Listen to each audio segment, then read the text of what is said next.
Drill बहुत ज़्यादा priority देते हैं government. Student is a vital बोलते हैं, वाइटल एक जो है मेडिकल एंड स्टूडेंट, ये दो चीज़ को बहुत ज़्यादा प्रायोरिटी देते हैं। मेडिकल फर्स्ट प्रायोरिटी, मेडिकल के लोग जो पेशेंट है उन लोगों को, और स्कूल स्टूडेंट गवर्नमेंट के लिए। तो इसीलिए ऐसा अगर सिचुएशन में हम लोग पड़ गए तो उससे रिकवरी कैसे करना है, और जो लोग जख्मी हो गए, कैजुअलिटी बन गए, उन लोगों के साथ ट्रीटमेंट क्या करना है, उसके बारे में हम लोग डिस्कस करेंगे। तो पहला जो है वो हो गया है एक चीज, आप लोग हमेशा जानकारी रखना, कुछ पेशेंट असेसमेंट करना। एक पेशेंट को जब कैजुअलिटी, कोई भी इमरजेंसी के समय पेशेंट मिल गया, उसको असेस कैसे करते हैं, किस चीज को ध्यान में देखना है और किस चीज को हम लोगों को अवॉइड करना है, ताकि हम लोगों का टाइम बच गया। टाइम किसका बच गया? वो कैजुअलिटी का। जब एक इंसिडेंट होता है, उस कैजुअलिटी के लिए उस इंसिडेंट को गोल्डन आवर बोलते हैं। इंसिडेंट हुआ है, वहां से मेडिकल पहुंचाने तक जो समय लगता है वो हो गया कैजुअलिटी के लिए गोल्डन आवर। उस गोल्डन आवर में अगर हम लोग फर्स्ट एड नहीं दे पाएंगे तो इंडिया में जो हो रहा है, मतलब 80% केसेस जो होता है इंडिया में, घटना घटने से मेडिकल पहुंचाने तक जो समय है, उस समय में ही 80% लोग कोलैप्स होते हैं। तो उस समय हम लोगों को क्या करना है, तो उसको जो जिस तरीके से दिखाई देता है हम लोग ऑब्जर्व करते हैं, उसको पेशेंट असेसमेंट करते हैं। तो पेशेंट असेसमेंट के समय हमेशा याद रखना, पहला चीज है सीन साइज अप करना। सीन साइज अप बोले तो अगर कोई डिजास्टर हो गया, कुछ भी घटना हो गया, उसमें फर्स्ट सीन सेफ्टी, अपना सेफ्टी। मान लो कोई पानी में गिर गया, आप लोगों को तैरना नहीं आता है, इमोशनली ऐसा ना करे कि वो आप भी जा मर दो, ठीक है। पहला है सेल्फ डिफेंस, उसके बाद ही आप लोग कर पाओगे। जैसे मान लो इलेक्ट्रिफिकेशन के वजह से कोई शॉर्ट सर्किट हो गया, शॉर्ट सर्किट लग गया किसी इंसान को, ठीक है, आप लोग ध्यान ही नहीं दिए हो कि उसके बगल में तार गिरा हुआ है, उसमें इलेक्ट्रिसिटी है, लेकिन उस इंसान को अगर सुनने के लिए जाओगे विदाउट ऑब्जर्वेशन, तो क्या होगा? आप लोगों के अपने ऊपर आएगा और इमीडिएटली कार्डियक अरेस्ट आएगा, स्ट्रोक मारेगा, ठीक है। जैसे पकड़ लो, एक मैं सिंपल सा उदाहरण दे रहा हूँ। फ्लड के समय बहुत जगह में फ्लड होता है, इस बार देखा ना कितने जगह में फ्लड हुआ है आसाम में। तो वहाँ पे आजकल क्या रहता है, इन्वर्टर रहता है ना, इन्वर्टर। तो इन्वर्टर भी डूबा हुआ होता है। बहुत सारे लोग क्या करते हैं, ऐसे ही नॉर्मली पानी में रहने के समय ही उस इन्वर्टर को भी लेके जाने के लिए कोशिश करते हैं। हालांकि इन्वर्टर क्या है, जब इलेक्ट्रिसिटी नहीं रहेगा उस समय वहां पे इलेक्ट्रिसिटी रहेगा, तो पानी के वजह से वहां पे शॉर्ट सर्किट होकर एक इंसान इमीडिएटली मर सकता है। तो ये छोटा छोटा चीज है जो हम लोगों को पहले से ही जानना जरूरी है। डिब्रूगढ़ में ही एक इंसान गुजर गए, वो भी पुलिस का, देखो वो भी पुलिस का गुजर गया इन्वर्टर छूने की वजह से। पानी हो रहा है, उसको हटा रहा है। तो कुछ चीजें हम लोग बोलेंगे, उसके बारे में आप लोग सुनिएगा। पहला चीज है, कोई भी घटना जब हो गया उसमें हम लोग क्या देखते हैं, घटना हो गया, हम लोग के सामने क्या आता है? एक पेशेंट पड़ा हुआ है, नॉर्मली एक पेशेंट पड़ा हुआ है, सर ने पहले ही बोला है, ऐसे ही पड़ा हुआ है जो अनकॉन्शियस है, कोई भी डिजास्टर में हो सकता है। तो अनकॉन्शियस पेशेंट को हम लोग कैसे देखें? एक नंबर हो गया ये कंडीशन। 2 नंबर कंडीशन हो गया, एक पेशेंट गिरा हुआ है जिसका बहुत ज्यादा एक्सटर्नल ब्लीडिंग हो रहा है, तो उस समय हम लोग को क्या करना है? ये सब है तरीका पेशेंट को असेसमेंट करना। तो जब हम लोग नॉर्मली एक इंसान को ऑब्जर्व करते हैं, तो कुछ वाइटल साइन हमेशा आप लोग पहले ही उसको देखना। अभी वाइटल साइन क्या है ह्यूमन बॉडी का, किसको बोलते हैं? इसका मतलब क्या है, कोई ऐसा कुछ सिस्टम जरूरी है जो वो सिस्टम नहीं होने से वो इंसान जीवित नहीं रहेगा। आप लोग सभी देखे हो ना, एक हाथ नहीं है, किसी का पैर नहीं है, जीवित है कि नहीं? इसका मतलब हाथ और पैर इंसान को जीवित रहने के लिए वो वाइटल साइन नहीं है। लेकिन कोई चीज है, इंसान का पैर हाथ सभी ठीक है, लेकिन वो जीवित नहीं भी हो सकता है।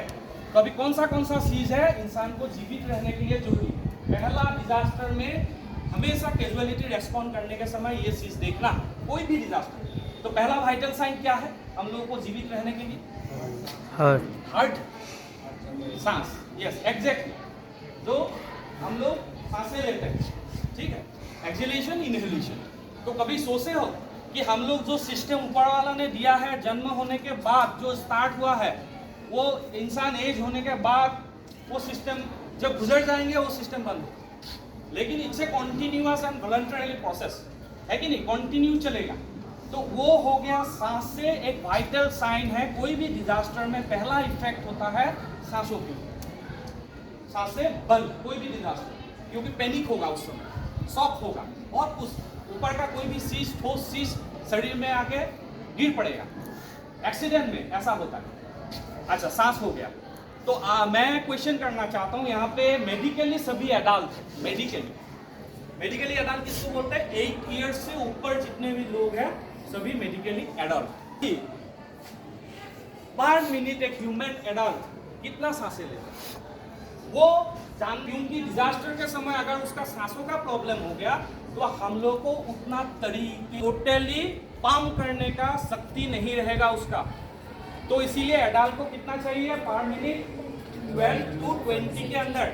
अभी मैं बातें कर रहा हूँ, थोड़ा सा मेरे को क्या लग रहा है, बातें करते करते थकावट लगेगा ना, तो मेरा हो सकता है मेरा 21, 22 भी हो सकता है। मैं दौड़ से जा रहा हूँ, मेरा 25 हो सकता है दौड़ के जाने से, थकावट लगेगा, ठीक है। But it's a normal. But कौन से कंडीशन, अभी आराम से बैठे हुए हो, इस कंडीशन में एक एडल्ट 12 to 20 के अंदर सांसें लेते हैं। आप लोग हिसाब करके देखना, ठीक है। कौन सा कंडीशन वेरी क्रिटिकल? 30 से ऊपर भी वेरी क्रिटिकल, और 8 से नीचे भी बहुत बड़ा इमरजेंसी होगा उसका, ठीक है। तो अभी ये क्यों मैं बोल रहा हूं, अगर कोई इंसान को इमरजेंसी, कोई डिजास्टर के समय उसका झट से सांसें बंद हो गया, ठीक है, तो उसको पर minute mouth to mouth artificial respiration देना पड़ेगा। माउथ टू माउथ जानते हो ना, एक मेरा जो आर्टिफिशियल रेस्पिरेशन में उसको दूंगा, तो 12 to 20 के अंदर देना है फॉर एडल्ट। क्लियर? कैसे देते हैं मैं वो भी दिखाऊंगा। अच्छा, इसमें एक क्वेश्चन है, क्वेश्चन ये है कि हम लोग सांसों में क्या लेते हैं? ऑक्सीजन लेते हैं, छोड़ते क्या है? तो उसको क्या दिया? Carbon dioxide. सही है, लॉजिक क्या है? ऑक्सीजन देना है। अभी नॉर्मल एटमॉस्फेयर में कितना ऑक्सीजन की जरूरत है जो हम लोग अभी ले पा रहे हैं? नॉर्मल ऑक्सीजन रेट 19.5 to 21% हम लोग का एटमॉस्फेयर में ऑक्सीजन रहना पड़ेगा, तब हम लोग नॉर्मली सांसें ले पाएंगे। जब हम लोग हाइट में जाते हैं, पहाड़ी एरिया में, हिल्स में जाएंगे, जितना ऊपर जाएंगे उसका ऑक्सीजन लेवल कम, और बहुत ज़्यादा हवा चल रहा है उसका ऑक्सीजन लेवल ज़्यादा होगा। जहाँ पे ज़्यादा होगा उसमें कौन सा हजार्ड है? Fire hazard. मतलब जहाँ पे हवा ज़्यादा है उसमें डिजास्टर, फायर स्प्रेड होने का बहुत ज़्यादा चांस है। जहाँ पे कम है वहाँ पे सांसें लेने का हजार्ड, जो प्रॉब्लम सिचुएशन क्रिएट होगा। क्लियर? अच्छा, अभी ये हो गया, क्वालिटी मिला, उसका सांसें चेक करना है। कैसे करना है हम लोग दिखाएंगे। नाउ डेमोंस्ट्रेट और दिखा के जा रहा हूं, आप लोग बस वो तरीका अप्लाई करना। सर ये नहीं बोला, मतलब कार्बन डाइऑक्साइड जो देंगे। ओ अच्छा, सॉरी, यस। अच्छा, मैं भूल गया था अच्छे बोलते बोलते। अच्छा, अभी बात है एक ह्यूमन बीइंग को जीवित रहने के लिए, एक्चुअली हम लोग अभी जो सांसें ले रहे हैं, लिया तो ऑलमोस्ट 16% के अंदर हम लोग सांसें लेते हैं। एटमॉस्फेयर में होता है 19%, 19 to 21, लेकिन हम लोग जब लेते हैं 16% हम लोग ले लिया। बट हम लोगों को जीवित रहने के लिए 4 to 5% ओनली ऑक्सीजन की जरूरत है। तो हम लोग 16% लिए, 4 to 5% यूज किया, बाकी सब क्या किया? ऐसे ही हम लोग उसको छोड़ रहे हैं हर समय। तो हम लोग मान लो 16% लिया, 5% यूज किया, रह गया कितना? 16 to 5 ले लिया, 9%। कितना रहा? 11। तो 11 जो दिया, 11 में से जो अनकॉन्शियस पर्सन है वो 4 to 5% यूज करेगा।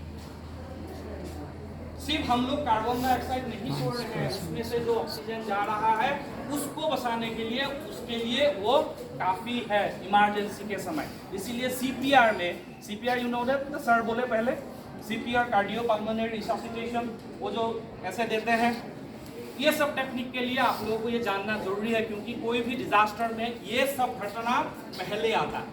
मेडिकल के लोग बाद में पहुंचते हैं, रेस्क्यूअर बाद में पहुंचते हैं, तो आप लोगों को उस समय वो डील करना है, ठीक है। अच्छा, अभी हम लोग जब ये देंगे, सांसें देंगे,